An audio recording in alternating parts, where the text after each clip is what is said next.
अस्सलाम वालेकुम students, welcome to my YouTube channel. इस वीडियो में हम क्लास 7 मैथ चैप्टर 1 एक्सरसाइज 1.13 के क्वेश्चन नंबर 3, 4 और 5 को सॉल्व करेंगे। तो इन क्वेश्चंस को सॉल्व करने से पहले हम कुछ डेफिनेशंस देख लेते हैं ताकि इन क्वेश्चंस को सॉल्व करने में आसानी हो। तो यहाँ हमारे पास है डायरेक्ट प्रोपोर्शन। डायरेक्ट प्रोपोर्शन में ये है कि जब एक चीज़ की कीमत बढ़ती है तो दूसरी की भी बढ़ेगी, और अगर एक की कम होती है तो दूसरी की भी कम होगी। आपने इसको पढ़ के देख लेना है। इसमें यही लिखा गया है कि एक मिकदार के बढ़ने से दूसरी मिकदार भी बढ़े या एक मिकदार के कम होने से दूसरी मिकदार भी कम हो, तो ये होता है डायरेक्ट प्रोपोर्शन। इसमें हम एग्जाम्पल देख लेते हैं। If the cost of 15 pens is ₹150, then find the cost of 20 such pens. मतलब आप देखें 15 पेन्स हैं और इनकी कीमत है 150। पेन जो है ये 15 से 20 हो गए हैं, मतलब इनकी जो तादाद है वो भी बढ़ी है। जब इनकी तादाद बढ़ी है पेन्स की तो ऑब्वियसली इनकी कॉस्ट भी बढ़ेगी। मतलब एक चीज़ के बढ़ने से दूसरी चीज़ भी बढ़ी है। तो ये एरोज को आप देख रहे हैं, ये दोनों ही बढ़ रहे हैं। अगर नंबर ऑफ पेन्स बढ़े हैं तो कॉस्ट ऑफ पेन्स भी बढ़ेगी। तो यही होता है डायरेक्ट प्रोपोर्शन। उसके बाद हम देख लेते हैं इनडायरेक्ट प्रोपोर्शन को। इनडायरेक्ट प्रोपोर्शन में ये होता है कि एक चीज़ की कीमत या मिकदार बढ़े तो दूसरी की मिकदार कम हो, या एक की मिकदार कम हो तो दूसरी की मिकदार बढ़ जाए। तो इसको हम कहते हैं इनडायरेक्ट या इनवर्स प्रोपोर्शन। इसकी एग्जांपल हम देख लेते हैं। If 10 man do a work in 24 days, अगर 10 आदमी 24 दिनों में काम करते हैं तो 15 आदमी कितने दिनों में काम करेंगे। अब देखें आदमी जो है वो 10 से 15 हो गए हैं, तो डेज जो है वो पहले 24 थे। अब जब काम करने वाले आदमी बढ़ गए हैं तो दिन तो कम होंगे ही। मतलब एक चीज के बढ़ने से दूसरी मिकदार कम हो जाए तो ये होता है इनडायरेक्ट या इनवर्स प्रोपोर्शन। तो इन्हीं की मदद से ही हमने इन क्वेश्चंस को सॉल्व करना है। क्वेश्चन नंबर 3 है, if 7 kg potatoes cost is 140 rupees, how much we pay for 12 kg potatoes। अगर 7 किलोग्राम आलू की कीमत 140 रुपए हो तो 12 किलोग्राम आलू की कीमत क्या होगी, या कितने में वो हम उसको खरीदेंगे, ये हमने फाइंड करना है। अब देखें 7 kg पोटैटो से 12 kg हो गए हैं, मतलब पहले 7 थे अब ज्यादा हो गए हैं। जब आलूओं की तादाद ज्यादा हो गई है तो उनकी कीमत भी ज्यादा होगी। तो ये होता है डायरेक्ट प्रोपोर्शन। तो इस ये जो क्वेश्चन है ये हमारे पास क्या है, डायरेक्ट प्रोपोर्शन में दिया गया है। तो हम क्वेश्चन नंबर 3 को सॉल्व करते हैं। एक्सरसाइज 1.13 का क्वेश्चन नंबर 3 है। तो हमने लेट कर लेना है रिक्वायर्ड कॉस्ट को। तो हम यहाँ पे लिखते हैं let the required cost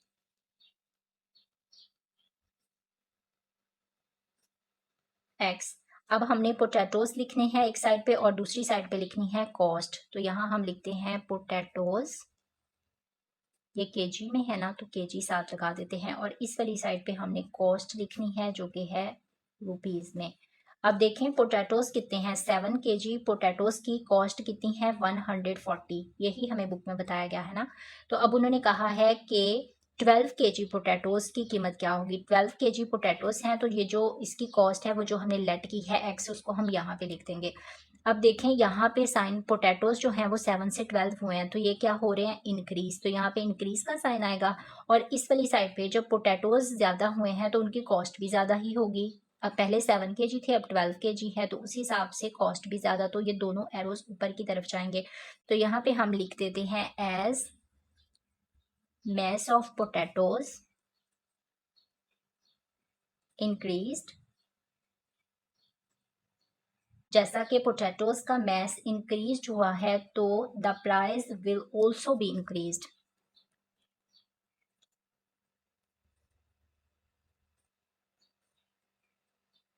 potato का मैस इंक्रीज हुआ है तो प्राइस भी इंक्रीज होगी। तो ये क्या है, it is a direct proportion.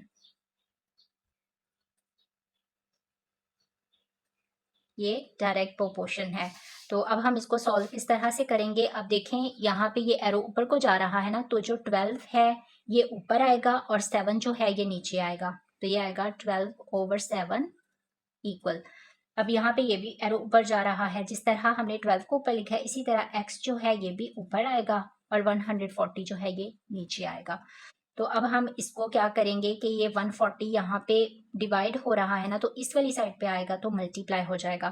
तो ये किस तरह 140 मल्टीप्लाई 12/7 इक्वल है x के 7 1 7 7 2 14 0।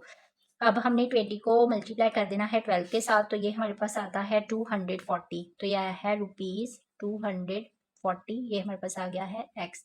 तो हम इसको ऐसे लिख सकते हैं, x इक्वल है ₹240। तो अब ये हमारे पास 12 kg पोटैटोज की कॉस्ट आ गई है, जो कि हमें फाइंड करने को कही गई थी। तो इस तरह हमारा जो क्वेश्चन नंबर 3 है ये कंप्लीट सॉल्व हो गया है। क्वेश्चन नंबर 4 है, for 10 horses 12 kilogram 1400 gram of food is required daily. अगर 10 घोड़ों को रोजाना 12 किलोग्राम 400 ग्राम खुराक की जरूरत हो तो in the same proportion how much will be needed for 16 horses. तो 16 घोड़ों के लिए कितनी खुराक की ज़रूरत होगी, ये हमने फाइंड करना है। अब देखें, 10 हॉर्सेस से 16 हॉर्सेस हो गए हैं, मतलब जब हॉर्सेस बड़े हैं तो इनकी खुराक भी बढ़ेगी। तो एक चीज़ के बढ़ने से जब दूसरी चीज़ भी बढ़ती है तो ये होता है डायरेक्ट प्रोपोर्शन। तो हम क्वेश्चन नंबर 4 को सॉल्व करते हैं। एक्सरसाइज 1.13 का क्वेश्चन नंबर 4 है। क्वेश्चन नंबर 4 में हमने लेट कर लेना है रिक्वायर्ड फूड को। तो यहाँ हम लिखते हैं लेट द रिक्वायर्ड फूड,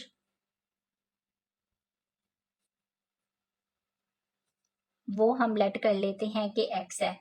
अब यहाँ पे हम लिखेंगे नंबर ऑफ हॉर्सेस और इस साइड पे हम लिखेंगे mess of food. Number of horses उन्होंने कहा है 10 हॉर्सेस को अगर खुराक कितनी उन्होंने बताई है 12 kg 400 g, मतलब 12 किलोग्राम और 400 ग्राम। अब हमने इसको कन्वर्ट कर लेना है किलोग्राम को ग्राम में। तो ये 12 किलोग्राम और 400 ग्राम उन्होंने हमें बताई है ना। तो 12 किलोग्राम जो है 12 को हमने मल्टीप्लाई कर देना है 1000 के साथ और प्लस जो 400 है ये। अब ये आएगा 12,000 प्लस 400, तो ये आया है 12,400 ग्राम। तो ये ग्राम में कन्वर्ट हो गया।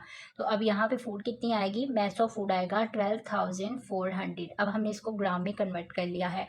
उसके बाद उन्होंने कहा है 16 हॉर्सेस को कितनी खुराक की ज़रूरत होगी। तो ये जो हमने लेट की है रिक्वायर्ड फूड, इसको हम एक्स यहाँ पे लिख देते हैं। अब देखें, घोड़ों की तादाद इंक्रीज हो रही है तो फूड भी इंक्रीज होगी, तो इसका हम साइन करेंगे ये ऊपर, मतलब ये इंक्रीज हो रही है। तो यहाँ पे हम लिख देते हैं as number of horses increased, number of horses increased हुए हैं तो the mass of food will also be increased. तो ये क्या है, ये है direct proportion, it is direct proportion.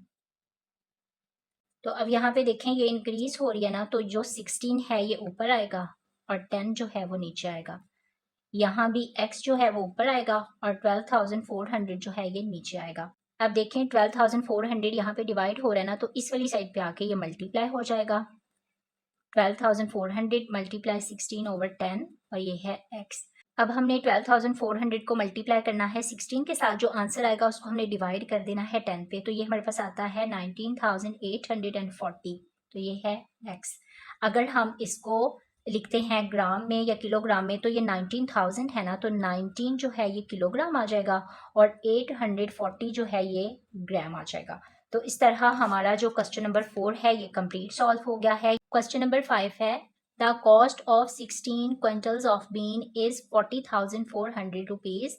16 quintal फलियों के दानों की कीमत अगर 40,400 रुपए है, how much will 4 quintals cost.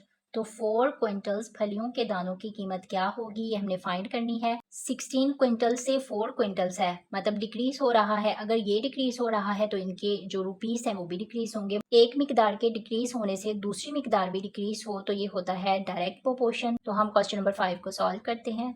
Question number 5 है, यहाँ पे हम रिक्वायर्ड कॉस्ट को लेट कर लेते हैं। Let the required cost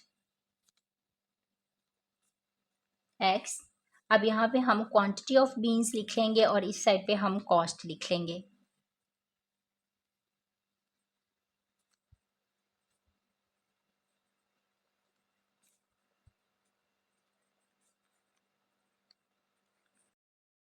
sixteen quintals beans की कॉस्ट कितनी है, 40,400 400। 16 क्विंटल्स बीन्स की कॉस्ट कितनी है 40,400। तो उन्होंने हमसे पूछा है कि 4 क्विंटल्स बीन्स की कॉस्ट क्या होगी। अब यहाँ पे क्विंटल्स ऑफ बीन्स भी डिक्रीज हो रहे हैं तो इनकी कॉस्ट भी डिक्रीज होगी। तो ये है डायरेक्ट प्रोपोर्शन। तो यहाँ पे हम लिख देते हैं as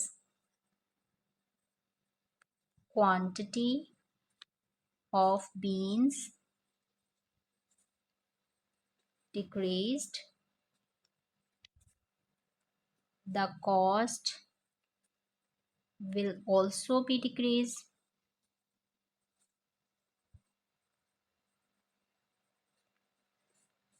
It is direct proportion।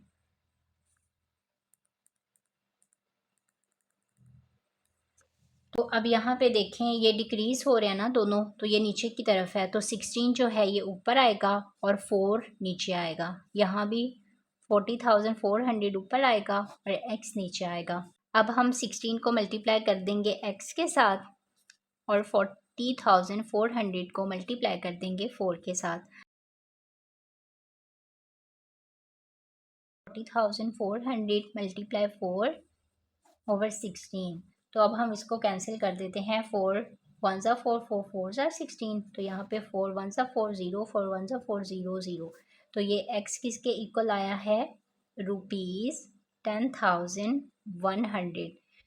तो 4 क्विंटल्स बीन्स की कॉस्ट क्या होगी ₹10,100। तो इस तरह हमारा क्वेश्चन नंबर 5 भी सॉल्व हो गया है।